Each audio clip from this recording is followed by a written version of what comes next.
This is our second major lecture about monasticism, really our third time that we brought monasticism up in the lecture. We began the second half of our semester talking about Benedict and the foundation of monasticism in the West. And then when we picked up with monastic reform, we talked about the Cluniac Reform and the Cistercian movement, and how those developments kind of advanced monasticism in the West. Well, today we'll talk further about religious orders, and that's kind of an important question related to religious life in the medieval church. These different orders of Catholicism, where we have two main branches of clergy. We have the priests and we have the monks. And today we're going to look at how there's a couple of different hybrid movements. They kind of took different features from both and put them together. But there were a number of religious orders during the period of time that we're looking at, and it's important for us to understand them in order to understand the medieval church. So first, I want to kind of review priests and monks by comparing and contrasting them, and this may help you understand more about these two branches of clergy in the medieval church. All right, there are certain ways in which priests and monks are similar. One, they both take vows, and those vows include vows of chastity and vows of obedience. The priest is obedient to the bishop. The monk is obedient to the abbot, or in the case of a female monastery, the nun is obedient to the abbess. All right, both priests and monks have distinctive garb that set them apart from others in society. Both of them wore robes that extended to the feet.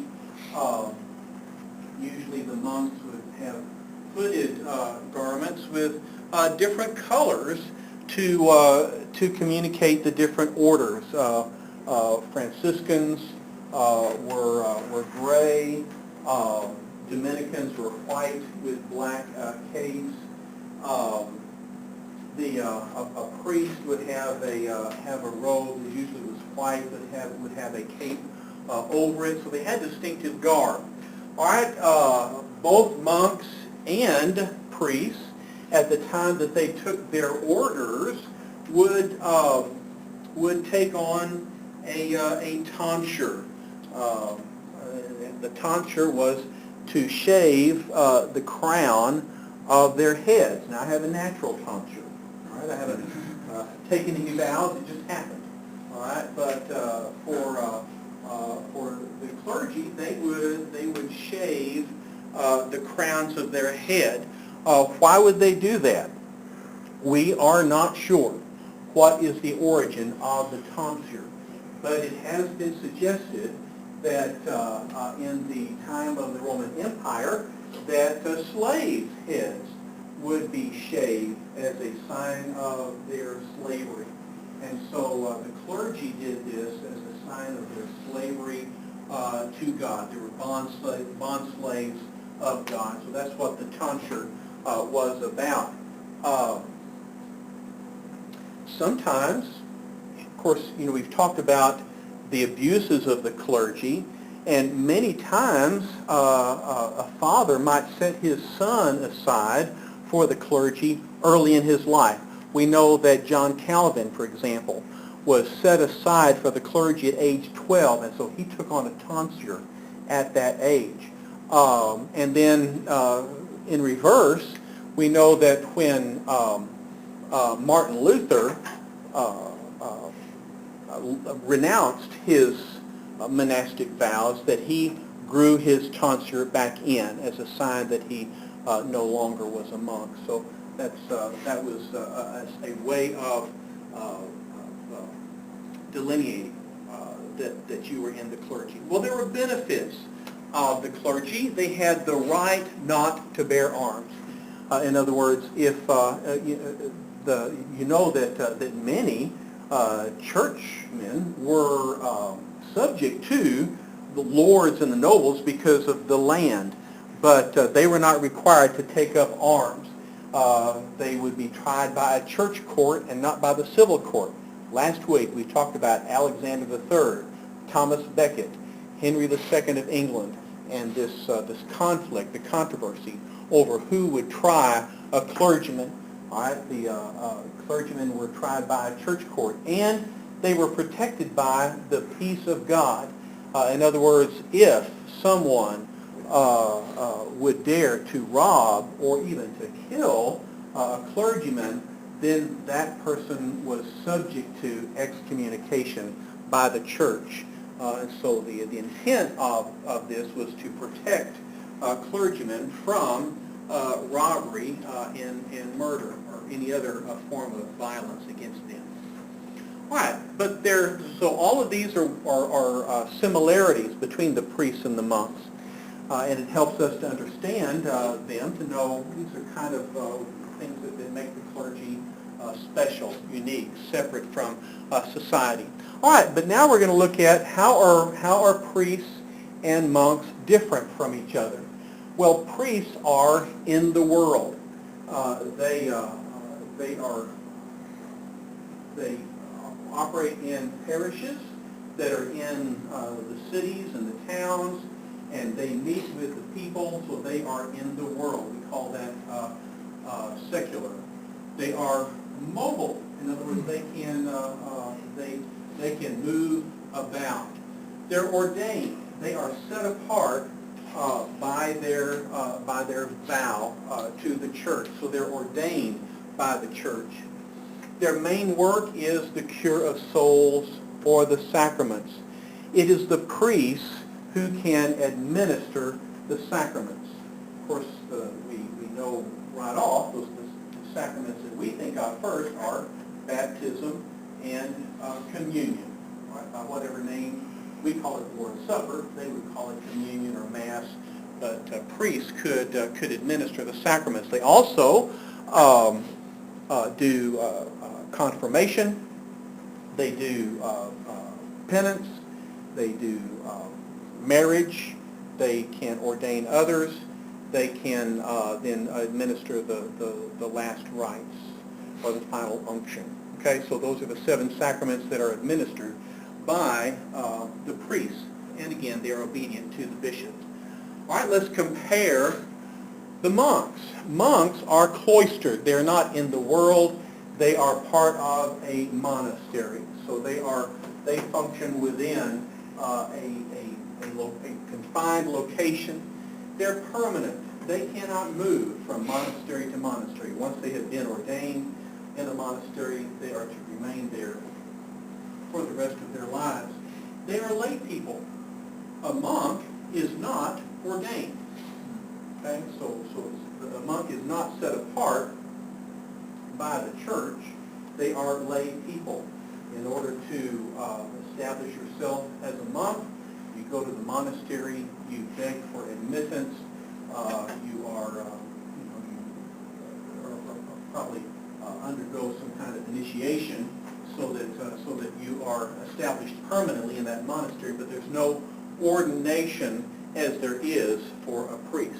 Right? So a monk is a lay person. Now, the exception is that in the monastery, there needs to be someone who can administer the sacraments. Okay, so there are monks selected to be ordained and function as priests. A great example is Martin Luther. And we know that Martin Luther submitted himself to the Augustinian monastery, and then he was ordained as a priest so that he could administer the sacraments in his monastery. Of course, we know that how he messed up on his first Mass, because as he elevated the wine, he spilled some, much to his mortification. Okay, but typically they're lay people. All right. Therefore, they don't administer sacraments, so their main work is prayer. Opus Dei, the work of God, is prayer. Now, we've talked about this before. They pray 8 times a day. Those 8 times are prescribed daily. Many of those prayers come from the Psalms. They're prayers of praise. But then much of the praying is done as intercession for those who have been the benefactors of the monastery, those who have given the land, those who have given their sons or daughters, those who have given funds. These donors then expect in return that the monks of that monastery will pray for the family so that they can have their time in purgatory reduced. All right, so prayer is both a prayer of devotion and prayers of intercession. Oh, I skipped over this a while ago. A priest is supported by the bishop's stipend. That is, the funds given through the churches go to the bishop, and then the bishop then disperses it to the priests to support the work of the parish, as well as to provide the living of the priest. All right, so that's how a priest earns a living. For a monk, the monk lives communally, so that they share all things in common. They work together, and that work produces income for the monastery. That is, they're doing farming, they're raising sheep, they are providing hospitality for travelers, pharmacy, medical care. They're producing their scribes, they're transcribing documents that they can sell. All of this is work that generates income, and the income then provides housing and food for those who live there, so they live in community. All right, and then they follow a rule. They're obedient to the rule of their monastery. Yes, Dwayne? This is off the wall question. Where are the friars? Where are they? They're coming up. They're the mendicant orders, and that's what we're about to talk about. So thanks for bringing that up. We'll talk about that word. Okay, so any questions about priests and monks? Hopefully this clarifies some things. You know, it might have been better if I'd mentioned this earlier, but I always bring it up now because we're going to be looking at a couple of hybrids, monastic hybrids. One is the canons regular. That means these are secular clergy. They're clergy in the world. They're priests. They're ordained as priests, but they live communally. They live together in the cathedral, and they follow a rule, and that's where they get the word regular. Canons regular. So we have priests. We have ordained priests who are living in common, and then we have the mendicant orders, and these are lay monastics who traveled. So instead of being confined in the walls of a monastery, these mendicant orders travel. They begged for a living. That's where we get the word mendicant. They don't. Since they don't live in a monastery, they don't have the land, so they don't have that income, and so they have to travel around and beg for the funds. And those funds then support the mendicants very frugally, and then for the most part, they disperse those funds to others who need it even more. And these are called friars, okay, from the Latin word fratres, meaning brothers. So a friar is a member of the mendicant order, whether it's the Franciscans that we're going to look at and the Dominicans that we're going to look at.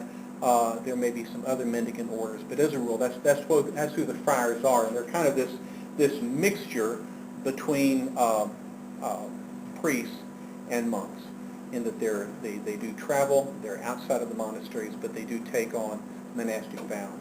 Dwayne, did that help? Do we still see a form of friars today, or what would be, do we see anything that? Well, we still have Franciscan, we still have Franciscans and Dominicans.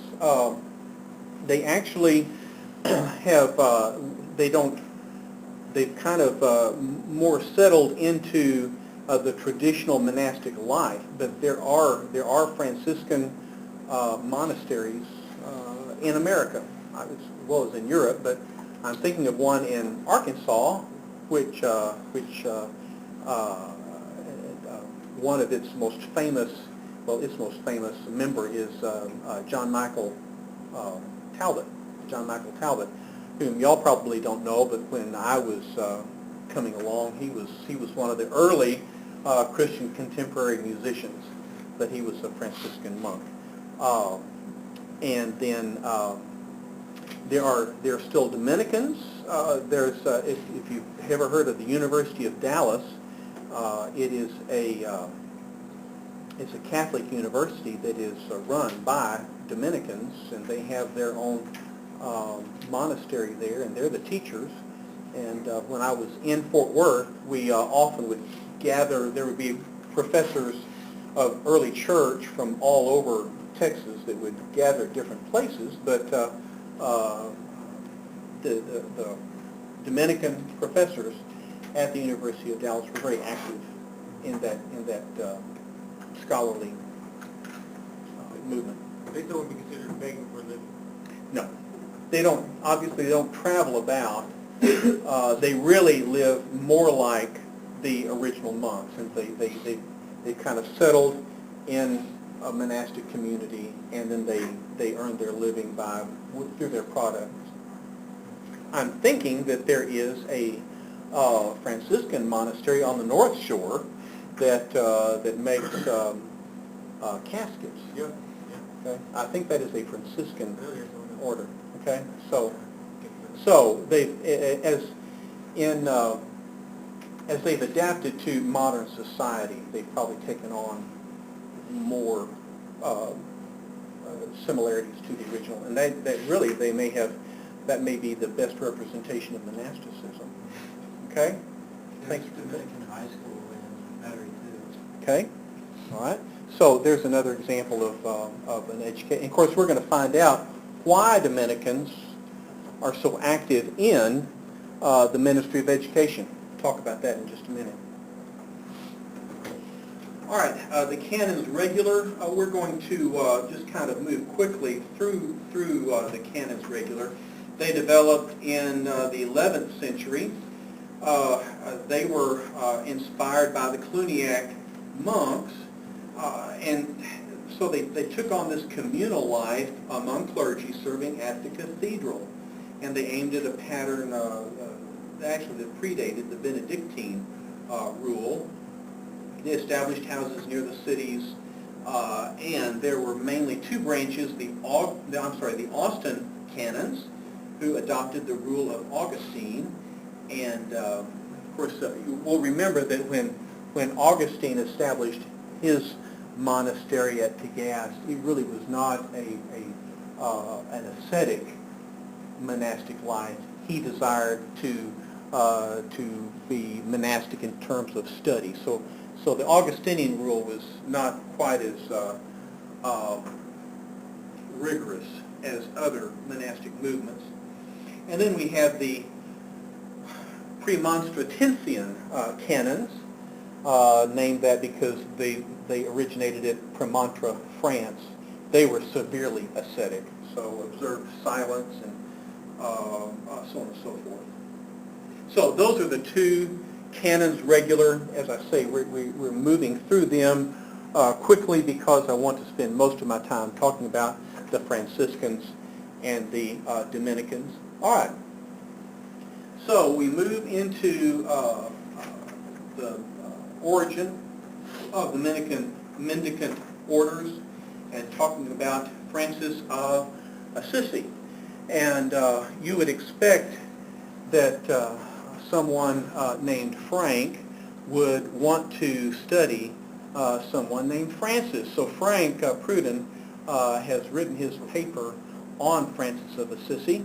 And Frank, how would you summarize Francis's life for the class? He was the son of a rich merchant, well-to-do merchant, cloth merchant in particular. And he was also, I guess, served as a knight or at least a soldier for a time. Francis did, yes he did. But when he was younger, he lived kind of a wild life, ate some of the nicest food, did some of the most luxurious things, and kind of since run during the nighttime. He would run the town with his friends, the same friends he fought with as a knight. But eventually, he went through some physical struggles in the sense of being captured when fighting, and upon that capture, he was in prison for a while. Went through some really tough times in prison. Also, it was a really bloody war that he was a part of when that happened. But through all of that, God seemed to begin to speak to Francis in the midst of his tough times, and he started rethinking some of his life. But eventually, God really got a hold of him in certain ways. Probably would have been good to make sure I have my paper available, but it's been a week or two since I wrote it because I'm trying to think of some things that I'm just not able to think of that I would want to. But there was about 4 different major spiritual experiences that he had. One upon which there was the mention of how the disciples gave up everything physically and went and preached. They basically had the bare minimum. And I can't remember, maybe Matthew 10, Matthew 8, I think it's even in our text, the particular passage. It was Matthew 10, it was, that he began to realize the preaching that he commanded his disciples to do.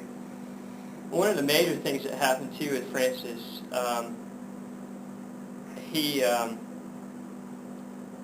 wanted to give to the poor. He had this urge to give to the poor, and he took some of his father's clothing from his clothing store and gave it to some of the poor. And he got some major trouble with his father. One source says that he was locked in a cellar. His father locked him into a cellar and had a trial with the local bishop. I think it was the bishop. Mm-hmm. And at that point, he gave his father all the gold that he got from the clothing that he had stolen and sold, and was going to give the gold to the poor, but he gave it to his father, and he also took off the clothing that he had, and he went without the clothing, and he said, here, take these clothes, take this gold, take everything. He went without the clothing into the woods, and said, this day I no longer have a father, my father only be my father who's in heaven. But anyway, that was kind of radical. That was kind of interesting. But one source tells when eventually he did hear that passage on Matthew 10, and he went back and he preached in his local town, Assisi, the town that he was from, that God just really moved in the church that he spoke in. And there was basically revival break out in a major way. And I guess more than anything, so many people had gotten caught up in material things at that time. It sounds kind of like our society today. And the material things were so much more than the eternal things. And he was one that called the people of the church in that day to think more about the eternal and less more about the material. And was majorly used, it appears, by God. Some people have said that he was the most influential person upon the church since Jesus up until that time, and really even beyond that since then. But just said he was really used. Okay. Definitely, it really touched my life to study his life in a big way. And if you don't know, the song "All Creatures of Our God and King," a lot of you probably know that, was written by St. Francis. And a lot of other things today that we are affected by, or given to us by St. Francis. One other thing I'll say. The Nativity, that was also something that we have because of St. Francis as well. So the Nativity scene.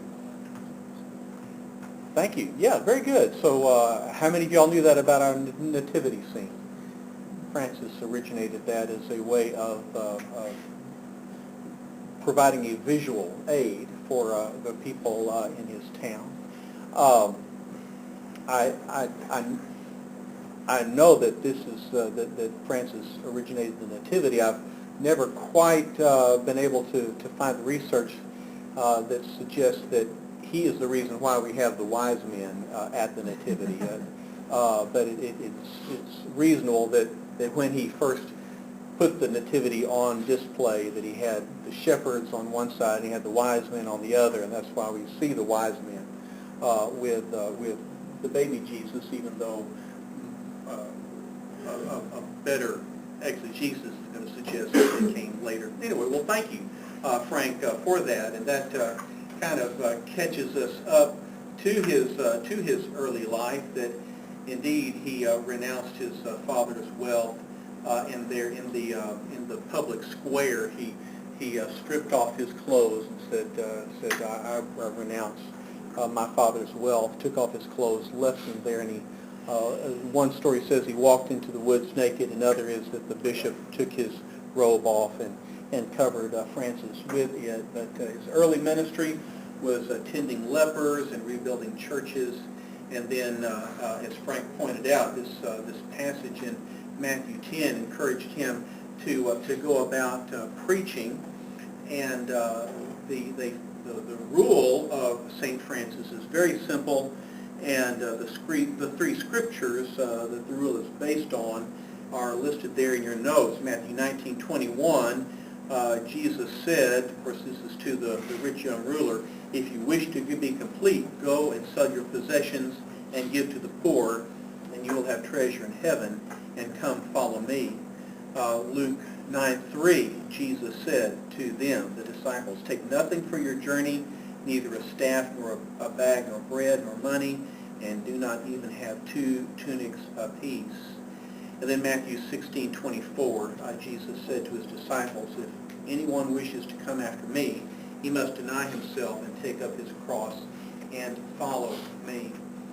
All right. Now, when Francis gathered about himself 12 followers, it was his desire to establish a new monastic order. And so he went to Rome to speak to the Pope at the time, who was Innocent III. Remember that Innocent III represents the zenith of the papacy, probably the most powerful of all the popes. And Innocent felt that there were really too many religious orders already at the time, and so he at first refused to grant an order to Francis. But he had a dream in which he saw the walls of the church crumbling, and he saw this man holding up the walls of the church. This man in the dream was Francis, and so he did allow him to create an order. The Franciscans tend to be emotional, pietistic, an ascetic order aimed to reach the masses through enthusiastic preaching and extreme poverty. All right, so they go about in poverty, but they're preaching, and like Frank said many times, they didn't inspire revival. Now, the Francis's demands for poverty went so far that one time one of his followers had received a gold coin as a gift for the order, and he brought it proudly to Francis, and Francis said, I want you to take it in your teeth and bury it in a pile of dung. And in that way, he emphasized to this follower, not to take pride in gold, but to remember that their order called for poverty. In later years, there was quite a bit of debate among Franciscans, much along the lines of what we see in the Cluniac order, in that as the Franciscans received donations from supporters, then the order had, the opportunity to become wealthy. So there were some in the Franciscan movement who wanted to keep that wealth for the Franciscan movement, for the Franciscan order, to build monasteries and churches, and to show the glory of God through their wealth. But then there are others who said, no, Francis had said that we should live in poverty. And so there was this debate between the two, and it really threatened to divide the Franciscans. Now, it's interesting to see how the Franciscans developed the missionary movement. This is not the first time that we have seen monks as missionaries. Remember Augustine of Canterbury, whom Gregory I sent to England. Boniface, the missionary born as Winfrid, and was a missionary in Germany. Patrick was a monk who evangelized in Ireland. And there was Columba in Scotland, and so on and so forth, back in the 400s and 500s. Well, we see that Francis himself was mission-minded. In 1219, he went to Egypt. This is during one of the Crusades, when crusaders were fighting in Egypt, and he actually went with the soldiers. He went beyond the fighting lines. He was brought before the Sultan and preached to him the gospel. Now, the Sultan did not convert, but the Sultan did respect him and send him back safely to his people. Then there were other followers that served as missionaries, and one interesting one is Raymond Lull, and you see his life dates there. And he worked among Muslims in North Africa and the Middle East. And I actually wrote an article about Raymond Lull that was published in the Louisiana Baptist Message, and I added that today. I added that to your course documents if you want to read more about Raymond Lull. An interesting fella. He began his life much like Francis did. Is not only a life of wealth, but he was very promiscuous, chasing after women. There's one particular woman that who was married, but he pursued her nonetheless. In fact, he himself was married and had 2 children, but he didn't let that stand in the way of his womanizing. This woman, however, was chaste and did not seek his advances, and in fact, at one point, she was forced to bare her bosom to him to show him that she was eaten up with cancer, and that really made an impression on him, and he saw in this a symbol of his own lust, that it also was cancerous and was eating after him. And then even later than that, he was confronted by a vision of the Lord Jesus Christ, and so after a long night of confession and repentance, he experienced forgiveness, and he abandoned his lifestyle and became a member of the Third Order of the Franciscans, which meant that he followed the Franciscan vow of poverty. But the Third Order meant that he was allowed to be married. Of course, he was married, but he still abandoned his wife and family in order to travel. And his goal was to be a missionary to the Muslims. So he went to Tunis and actually went 3 different times. And on the 3rd time, he was stoned. He was left for dead on the seashore. So Raymond Lull was a martyr from the Franciscans to Tunis. So anyway, that story is on your course documents if you want to read more. Another Franciscan missionary, John Montecorvino, lived about the same time as Raymond Lull, and his ministry was in China. In 1308, he actually was made Bishop of Beijing, but in the next century, that mission was closed because of opposition from the Chinese. That really has happened a lot throughout the history of China. There have been missionaries came in the 7th century, then came again in the around 1300. They would establish work, but then the Chinese are very ethnocentric. They then would reject the foreign religion and push it out. It'd come again, then they'd push it out. Actually, of course, it happened again. The 19th century, we see the missionaries from America and England going to China, establishing a church there. Then, of course, under communist China, the missionaries were expelled. This time, however, there was enough of a witness there, enough of a foundation of the church that really, in spite of, or even because of, the oppression from the communists, the indigenous Chinese church has grown tremendously. But at any rate, that's what happened with the movement started by John Montecarino in China. Oh, here's another interesting thought. When we get to the lecture on scholasticism, we'll meet up with Thomas Aquinas, who wrote a treatise Contra Gentiles, or Against the Gentiles. And this was actually, Thomas Aquinas wrote this at the encouragement of Raymond Lull, who asked him to write a treatise that would help in the mission to the Muslims. All right, any questions about the Franciscans? All right. Appreciate Frank's help in the lecture. And there's more. Yes, I'll Frank? just share this couple of things real Sure, quick. please. Rich Mullins was highly influenced by St. Francis as well. Even started a group called Kid Brothers of St. Frank. He called St. Francis he called Francis St. Frank. That's what he called him, and he started a group called the Brothers of St. Frank, which are even around today. And then also Brennan Manning, author of the Ragamuffin Gospel, is a Franciscan priest as well. Okay. So Very good.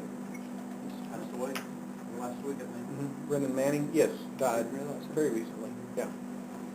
I didn't realize he was Franciscan, but that makes sense because he would be connected with Rich Mullins, who called his group the Ragamuffin Band. So, yeah, so all of this kind of connects this idea of poverty and ministry, through poverty. Thanks.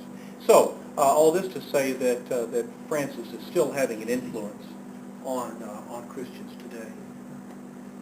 All right. Well, the next major mendicant order is the Dominicans, founded by Dominic de Guzman. No one wrote a paper on Dominic, but he certainly is an interesting and important character.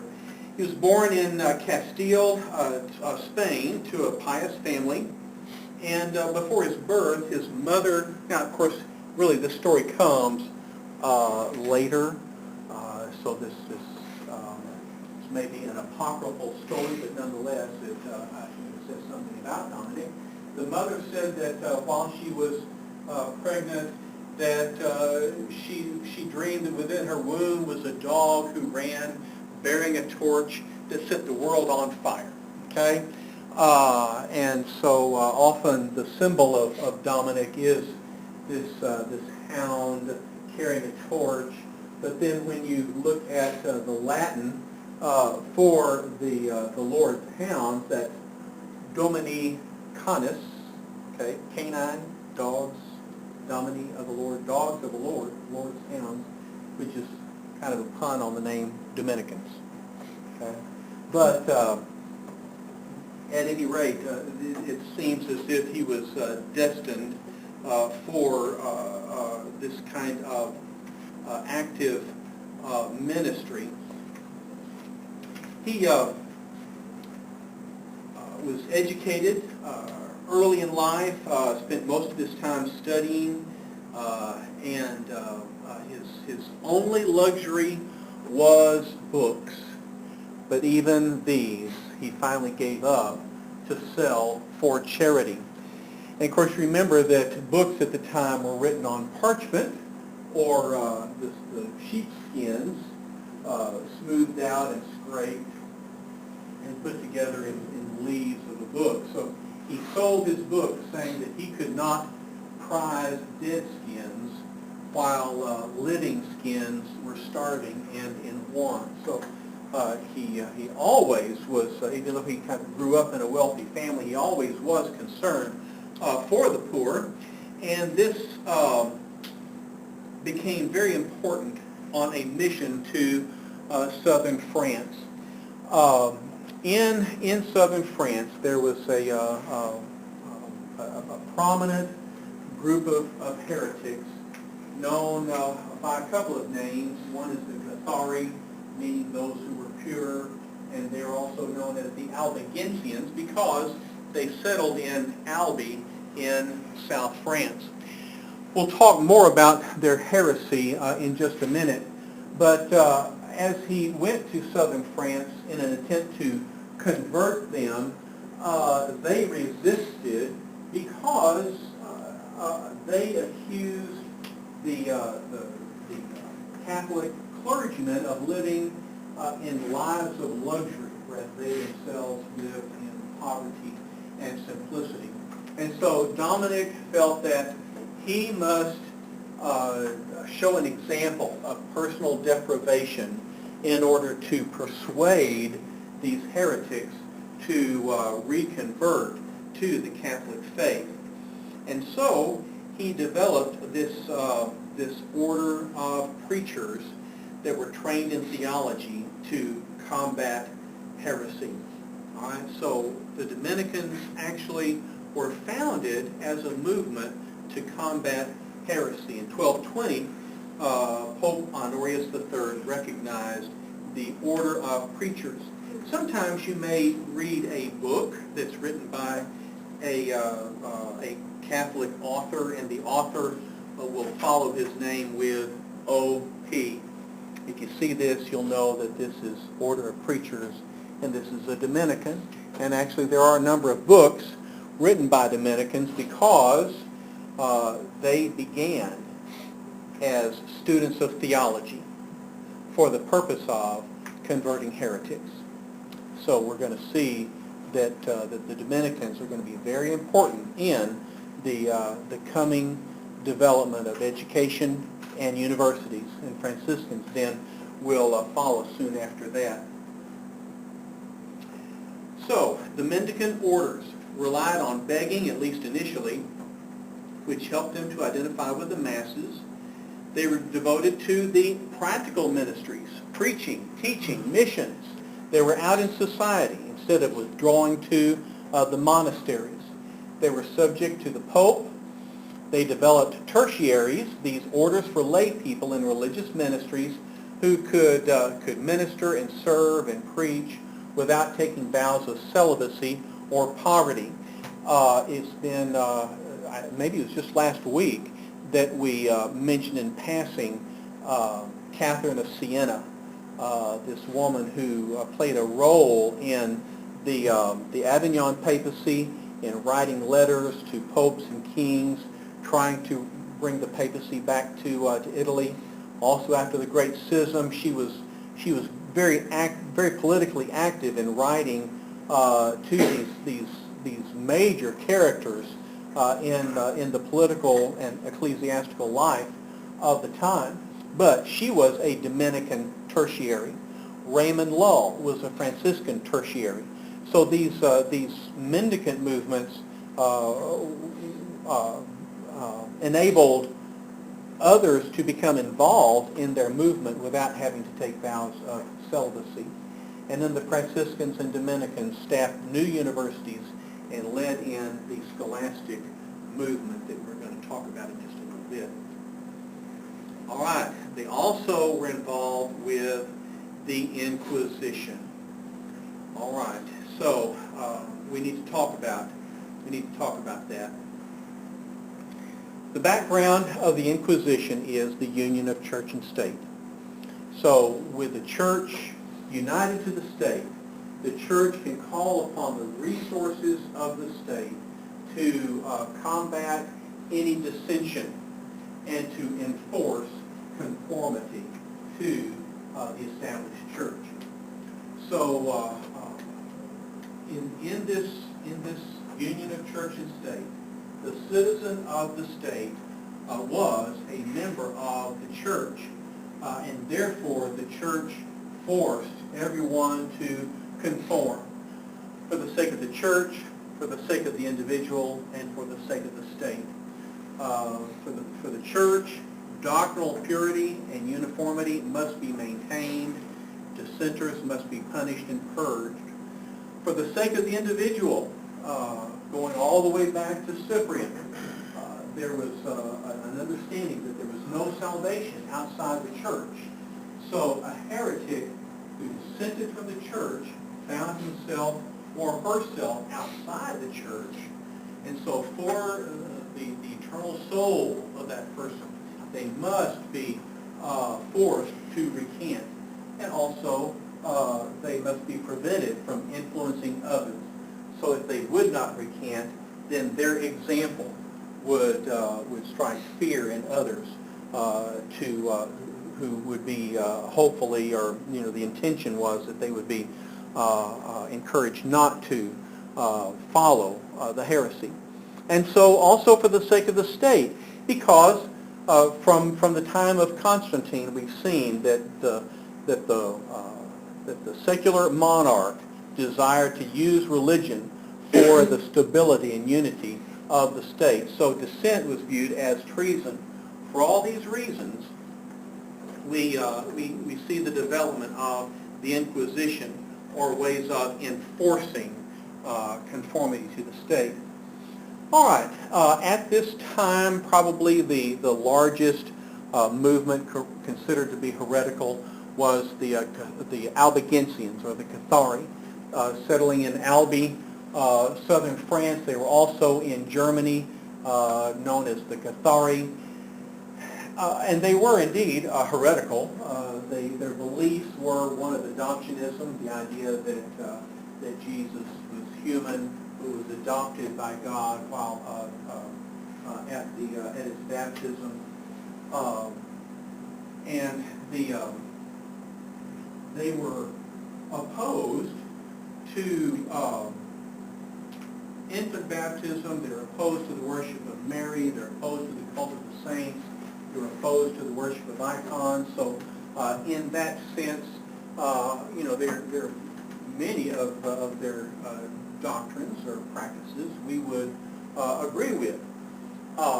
It's interesting that when you study Baptist heritage and you study the theory of Baptist successionism, there are those who teach that Baptists can trace their spiritual lineage all the way back to John the Baptist and Jesus and the Jordan. It's called the JJJ theory. And this idea that all through the ages, the Baptist ideal has been maintained in one way or another by various groups. Okay? The most famous book written to support Baptist successionism is the Trail of Blood, written by J.M. Carroll, who's the brother of B.H. Carroll, the founder of Southwestern Seminary. Okay? It may interest you to know that another proponent of Baptist successionism is a man named John T. Christian. You've seen his name on our campus, at our library. All right? He had gathered a number of volumes of books seeking to support his idea of Baptist successionism, and at the end of his life he bequeathed all of those books to the Baptist Bible Institute, which is now New Orleans Baptist Seminary, and so our library is named for him. But if you look at the Trail of Blood, it shows a list of a variety of different groups and sects throughout Christianity, and one of them is the Albigensians. So, according to J.M. Carroll, the Albigensians are a spiritual connection between Baptists and the origin of the church, because they were opposed to infant baptism, they were opposed to the worship of Mary, so on and so forth. However, what J.M. Carroll either ignores or fails to point out is that there are many points at which we would depart from the Albigensians, namely their dualism, their idea that matter is evil, spirit is good, this extreme asceticism, the rejection of marriage, and their idea of salvation by obedience to those who are perfect. And those who are perfect then are the spiritually elite, to whom the followers must come for their sacraments, which is why they do not accept Roman Catholic baptism, because they only accept baptism by the perfect Albigensians and by receiving sacraments from them. So the Albigensians, very similar to the Manichees that we looked at when we studied early church heresies. So the Albigensians, this is kind of revival of Manichaeism, strong in southern France and Germany, and they were attracting a number of followers. And so the church instigated a charge of heresy and an inquisition against them. The goal was to rid Christian society of internal threats and to end religious dissent. So here's the history of the Inquisitions. 1179, Alexander III. We looked at him last week as one of the more powerful of the popes, and he turned the spirit of the Crusades, the promise of indulgences in going out on crusades. He gave these indulgences, he promised these indulgences to those who would go on a crusade, not against the Muslims in the east, but against the Albigensians in southern France. And so that he actually sent a crusade against the Albigensians. Many of them were slaughtered, although survivors did continue. In 1209, Innocent III sent a crusade that destroyed entire cities. So all of this is at a time when Dominic was attempting to convert the Albigensians by persuasion, but because he was not acting quickly enough, because the popes were impatient for conformity, they used their armies to force the conformity. 1215, the Fourth Lateran Council established regulations so that bishops could seek out the heretics, and then there were papal inquisitors appointed, and these inquisitors came from the ranks of the Dominicans and the Franciscans. So the order of preachers established by Dominic for the purpose of studying theology, preaching Christian doctrine, and persuading these different dissenters to come back to the Catholic faith. Instead, the Dominicans were used as inquisitors to enforce conformity. So then, another couple of decades later, 1252, Innocent IV allowed the use of torture. Penalties included confiscation of goods, imprisonment, and even burning at the stake. Finally, Urban IV created the office of Inquisitor General. All right, so we see these inquisitions beginning, and through the use of crusades and through the use of the court system, bringing about conformity. The worst of it was in Spain.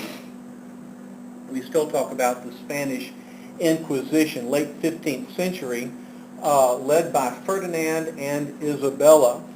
And this Inquisition was aimed at Jews and Muslims who had been forced to convert to Christianity, and now, there was suspicion that they had lapsed, and so they would be brought before the courts. Also, Protestants, any Protestants in Spain were brought before the Inquisition. And it is a fact that in Spain, the Protestant church has never had much strength at all. It has remained dominated by the Catholic Church, and the Inquisition actually continued until 1808, much later than anywhere else. Well, the effects of the Inquisition, it revived pagan cruelty and torture in the church, promoted avarice and vengeance. The spoils of the heretics' estates were divided among the inquisitors, the city, and the bishop. There's a story that's one of my favorite historical fiction stories. It's called The Captain of Castile, written by Samuel Shellabarger. If you're ever looking for something to read for fun, Captain of Castile is fun. But the background of it is the Spanish Inquisition. And the hero of the story is Don Diego, and his father was a wealthy landowner, but the villain in the story coveted the father's vineyard.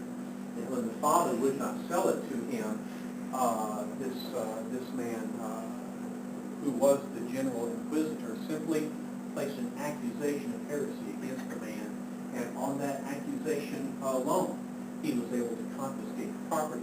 So, just to say that this is kind of an example of how this Inquisition went so far, was so very cruel, and the Inquisition did not bring about conformity, but actually stimulated dissent, destroyed thousands of evangelicals, and brought disrepute upon the Roman Catholic Church.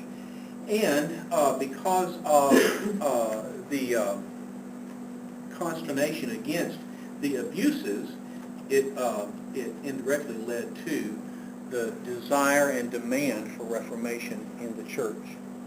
So we've looked at these hybrid movements of monasticism and priests. We've looked at the Mendicant orders and how they began well, the Franciscans and the Dominicans, but then how, as is the case with so many Reform movements, they just were turned upside down, and their corruption then brought disgrace upon the church. Yes, James? Does the Muslim conquering of Spain have anything to do with Eucharist and how long it lasted and where it was focused in? Possibly. Of course, as James points out, we know that the Muslims conquered Spain in the 8th century. And of course, then were dominant in Spain until the Reconquest around, in the 11th century. Okay? So it has only been recently that the Muslims were forced out of Spain, and yet there still were Muslims there. They generally are referred to as Moors. But the Moors were still in Spain. And as the Catholics became more and more dominant in Spain, then they were able to force the conversion of the Muslims. But then with the spirit of the Inquisition being to enforce conformity, then they would cast suspicious eyes on those that had come out of other faiths, the Muslims and the Jews. And so yes, they certainly were targets of the Inquisition, and perhaps that is why it lasted so much longer in Spain. It would seem was even more intense in Spain than it was elsewhere. Did this ever to Spanish territories like when they were conquering South America and Latin America? Did the Inquisition happen? I know it happened there, but what was the influence there as far as Native people groups? Do you know? It wasn't nearly as strong in the colonies. that the laws behind the Inquisition were enforced in the colonies, but the spirit and the zeal was not there. And in fact, I think that in the Spanish colonies there was probably more of a spirit of independence and a kind of the impression I have was kind of a relief to be away from that kind of zealous coolness. Actually, the story of Captain of Castile begins in Spain, ends up in Mexico with Cortez. So you can kind of, and you can see how, in fact, yes, the Inquisition did follow Cortez there, but did not have nearly the political power behind it that it had in Spain. So, seriously, Captain from Castile, good. There's a movie, but the movie is only about half the book,